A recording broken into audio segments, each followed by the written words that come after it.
This morning I'll be relatively brief and we'll respect your time, so we thank you for being here. I'm Vic Reynolds. I'm the director of the Georgia Bureau of Investigation. Standing with me to my right is Scott Dutton. He's the deputy director of the Bureau, head of the investigations. To my left is Ms. Joyette Holmes, the DA. She'll speak in a moment. I'll allow her to introduce some folks who are with her today as well. As you're well aware by now, the agents from the GBI secured arrest warrants yesterday afternoon for the arrest of William Bryan in Glenn County, Georgia. He was charged with the offenses of felony murder and criminal attempt to commit the felony offense of false imprisonment.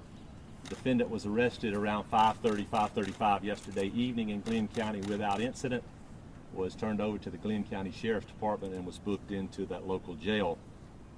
I just wanted to take a moment this morning and to thank some of our partners in this case who have assisted us to this point of the investigation. Of course, the Glenn County Sheriff's Department for their assistance yesterday, along with the Georgia State Patrol and the FBI. I also want to take a moment on behalf of the Bureau to thank the Cobb District Attorney's Office and Ms. Holmes to my left for their involvement and assistance throughout the course of this investigation once they became involved. I want to take a moment as well on a little bit more of a personal note and thank the Arbery family for their patience, and thank the city of Brunswick and Glenn County and the state of Georgia and the citizens here for their patience as well. As most of you will recall who've been following this case, the GBI was requested to become involved. I think today's our 16th day of the investigation.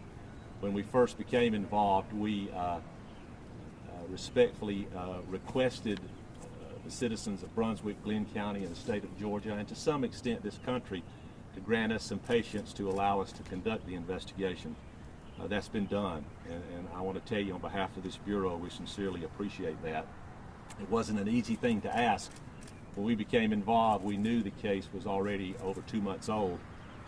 It was not that way to this Bureau because May 6th was our first day of hitting the ground running, investigating the case, but we certainly realized it was a case that had been around a while. It was a case that has generated a great deal of emotion and passion, and we respect that. And so I cannot begin to tell you from the bottom of our heart as an agency how much we appreciate the city, the county, the state, and to some extent this country granting this agency the ability and the patience to do our job. Also, if you will indulge me just a moment, I want to thank the agents of the GBI for their disciplined, methodical approach in this case. I'm very proud of the agents who've worked virtually non-stop since the morning of May 6th in conducting this investigation. As I said a moment ago, this is our 16th day of conducting the investigation. I'm very proud of the agents who I work with day in and day out.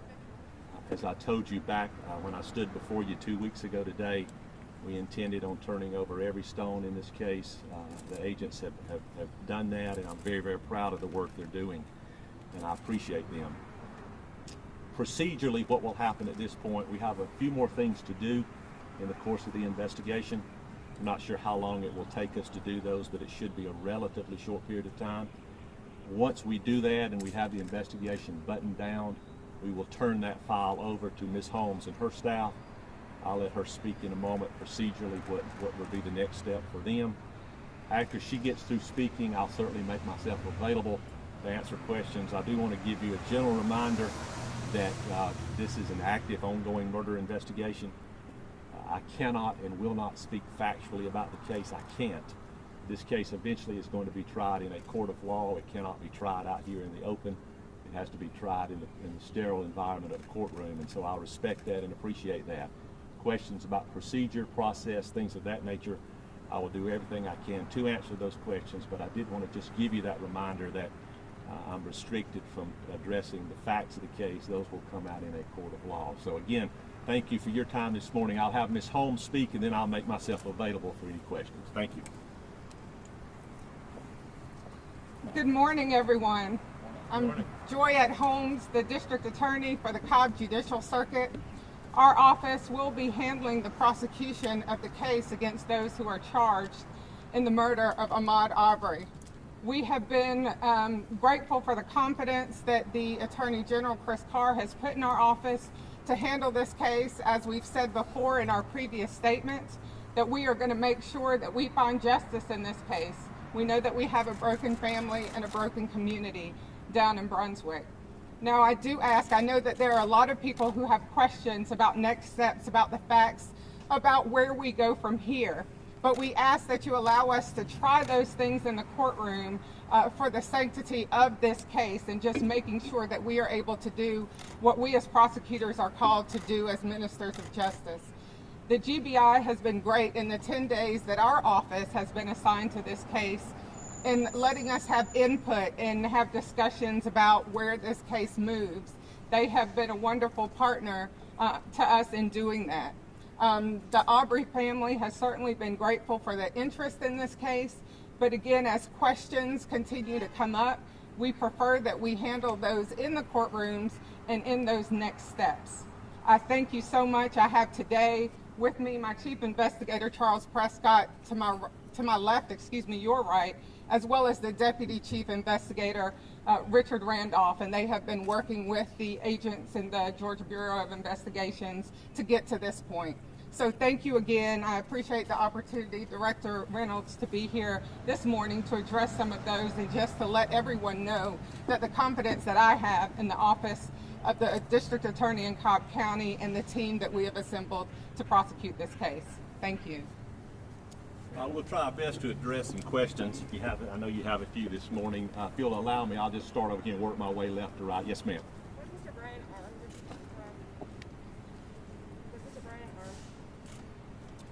Armed at the time of the incident? Yeah. Again, I'm not going to speak about the facts of the case. I think the warrants speak for themselves as to what we believe happened and what he was charged. I'm not being disrespectful. I'm just not comfortable speaking on that. Yes, ma'am. What's the status of the investigation into the prosecution? The question is what the status is regarding the investigation that we've been asked to do about potential prosecutorial misconduct. As you recall, we were asked by the Attorney General's office to conduct a separate and distinct investigation into that. The Bureau is doing that. I don't have a timeline on that, but I do anticipate it's not going to take us much longer to finish it.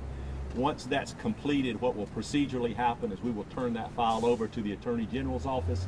They will be the deciding agency or entity in what, if anything, happens in that regard. Our agents, a separate team of agents, are conducting that investigation. And again, I don't have a definitive timeline, but I am comfortable in telling you that I don't anticipate it will be much longer until we're through with that one as well. Yes, Dave. Are you able to tell us what was the last straw that made you make this turn around? You know, I don't know if there was a proverbial last straw. I will tell you that in the conducting an investigation, what I would ask folks to remember is that we don't go into a situation of this nature investigating a person or persons. We go in investigating a set of facts. And once we start turning stones over, sometimes there's one or two stones underneath there that need to be turned over. And once we reached a point, and it was probably sometime Wednesday afternoon, Wednesday evening, when we began speaking with our folks there, that we'd reached the point in conjunction with the Cobb District Attorney's Office that we were convinced probable cause existed to make those charges.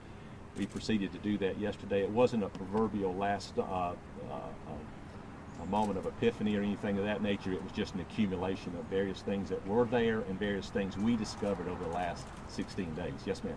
Mr. Bryant continues to say he was nothing more than a witness and did not know the McMichaels. Were you all able to determine that Mr. Bryant did know the McMichaels through any set of texts or conversations? Can you speak to how you determined those relationships? I will say this, again, not to speak on the facts. They'll come out in a court of law, but I can tell you that if we believed he was a witness, we wouldn't have arrested him. You know, so there's probable cause, and we're comfortable with that. Yes, sir. Mr. Bryant, has he provided any additional footage from that cell phone that was more than the 36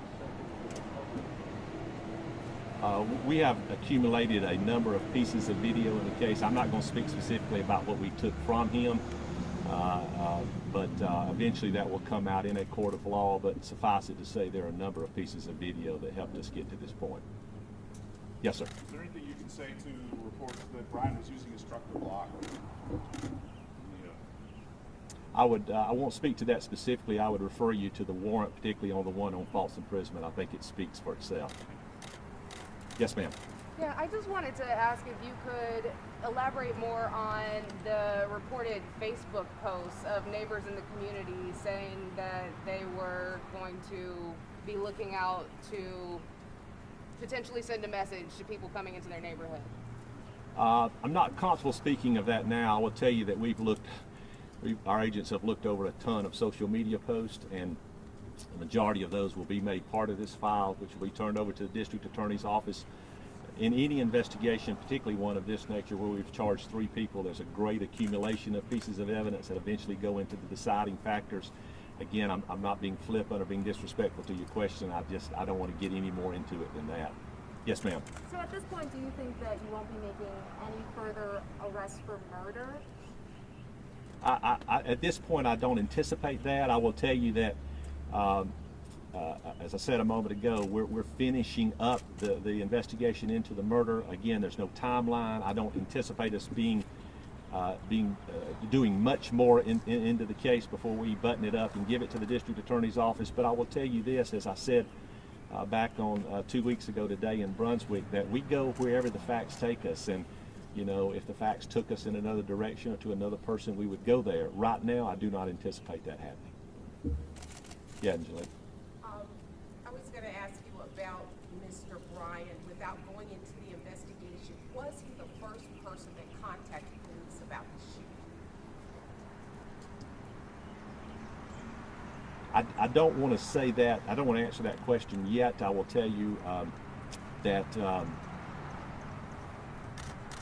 his, I think the warrants again indicate what we believe and are confident his involvement was. As far as when he may have contacted the police, or if he was the one who contacted the police, I'm sure the Cobb DA's office will introduce that in evidence at the appropriate time. Yes, Mr. Reynolds, I was wondering if you can put on your former prosecutor hat on for a moment and put it in perspective for folks. We know that Bryan did not pull the trigger, so why would someone like him in these circumstances be charged with murder? Well, I certainly think that's a fair question. I understand people's concern or curiosity about that, but again, I would point you to what the warrants indicate. Felony murder is a crime in Georgia where if you are committing a felony crime and that crime ends up in the death of another human being, then that's a felony murder. And so, as the warrants indicated, he's charged with an underlying felony. He's also charged with felony murder. So we believe the evidence would indicate that his underlying felony helped cause the death of Ahmaud Arbery. It'll be the Cobb District Attorney's job, their responsibility, which they take on to prove that in a court of law. But they've been involved with us in the decision making of this particular arrest. I think they're as confident as we are. They'll be able to prove that up in the court of law when that day comes. Yes, ma'am. Mr. Reynolds, thank you. There was a text message that was sent from a police officer to a property owner, essentially urging him to contact Mr. McMichael if there were concerns about trespassers on his property. Is that police officer, or are any police officers under investigation? You know, I don't want to speak on that directly. I will tell you that things that are relevant to this murder case we've looked at and are continuing to look at, if they're relevant to the murder case. What I would ask people to remember is that sometimes things happen in a case where perhaps acts are foolish, or perhaps acts are something that societally speaking we frown upon. Doesn't mean they're criminal. You know, we have to be able to differentiate, as my father often told me, differences in criminal acts and difference between acts of people who have their head stuck up their rear end. And so there's a difference. And so, and to answer your question, if the investigation leads to other folks, you know, those charges will be filed. If they don't, they won't. And to be clear, are you ruling out any additional arrests in this case? I'm not ruling that out, but I will tell you at this point, we feel confident that the individuals who needed to be charged have been charged. Yes, ma'am. I'm sorry, sir. On the prosecutorial misconduct investigation, how much are you coordinating with the Department of Justice? Is double the work being done, or are you sharing? Are we working with them? Is that a fair statement? Yeah, we're working hand in hand in conjunction with them.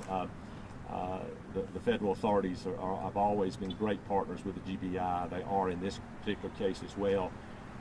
I think it's suffice to say it's a single investigation being ran together. Now, ultimately, there may be different decisions made on a federal level and a state level, but right now we are working hand in hand with them. Yes, sir. What would be the crime that's being investigated with the prosecutors? What would exactly be the investigation? You know, if you will recall, what the request that came to the Bureau was to investigate whether or not there was any prosecutorial misconduct. Whether or not that leads to any criminal situations, Christian, I can't say at this point. I will tell you that the request was specific as to whether or not look at the conduct of the prosecutors involved on the front end of this case. We are doing that. We're interviewing individuals. We're putting that file together, and it'll be turned over to Chris Carr's office in the Attorney General. Question for Ms. Holmes. Yes. Ready to go. Ms. Holmes, are you considering a request for venue change for this trial? So it's a little early in the process to discuss the venue change. I anticipate that that will come up, that motions will be filed to that effect. And when it happens, we'll go through the process of getting that done or not. I also have a question for you, if you could. Have you spoken to the Arbery family in this process? And what are you saying to them to reassure them that this case will be tried fairly? I have spoken to the family.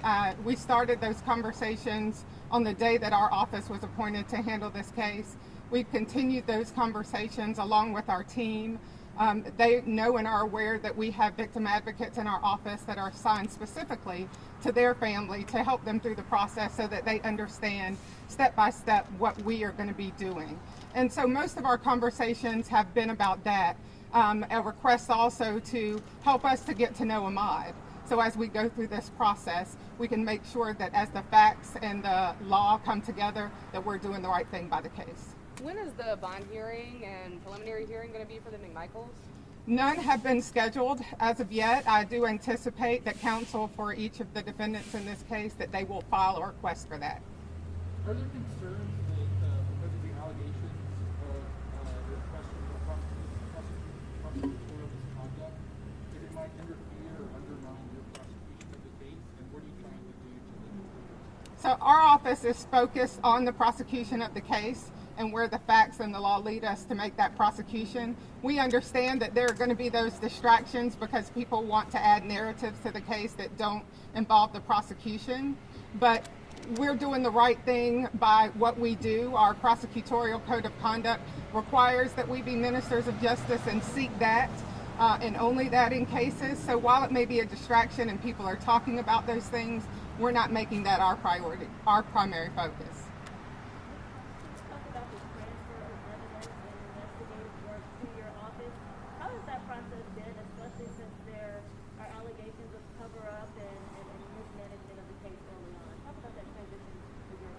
Well, we've had complete confidence in the investigation that the GBI has done in this case. They have allowed us, certainly since we've been in the case, to talk through what that investigation has yielded thus far. But the discovery process and the full case file, that process is a little bit down the road. Did you have to go back to square one, essentially, given that there were so many issues early on in Boone County? That's probably more of a question for the director, in that that investigation started 16 days ago, a little bit before our office was involved. Following up on that just a little bit, can you talk about the role that your investigators will play in this? Will they be going back? Will they be gathering their own evidence, doing their own interviews? Well, right now they've worked in great collaboration with the agents in the GBI who have been working this case. So right now we're going to continue that. One more question, Taisha, and then we're going to wrap up. Many people have said that they would like to see the two DAs that recuse themselves come under investigation. If they were to, would that be your office? No, it would not. Can you recap the two assistants' names real quickly for me behind you? My chief investigator is Charles Prescott, and my deputy chief investigator is Richard Randolph. Thank you. Thank you. Mr. Randolph, could you talk about the search warrant that was served on the McMichael's home, and did that in any way play into the arrest of Mr. Bryan? You know, I'm not going to speak on what we found in that.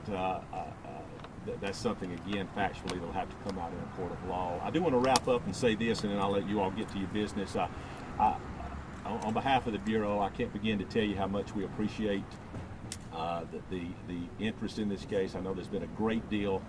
I will tell you that there's been a lot of questions posed to us. There's been a lot of phone calls made to us, and we appreciate the community's involvement. The reality is we make our decision based on facts in a case. And I will stand before you today and tell you that's exactly what we've done in this case. The agents have made arrests based on facts in the case. I'm proud of the fact that they haven't made any arrests based on any type of pressure, any type of social media, any type of phone calls or anything of that nature, and I think that's exactly the way the system works. I hope in the end that our involvement in this case, the way we've handled the case, hopefully brings an air of credibility to the criminal justice system.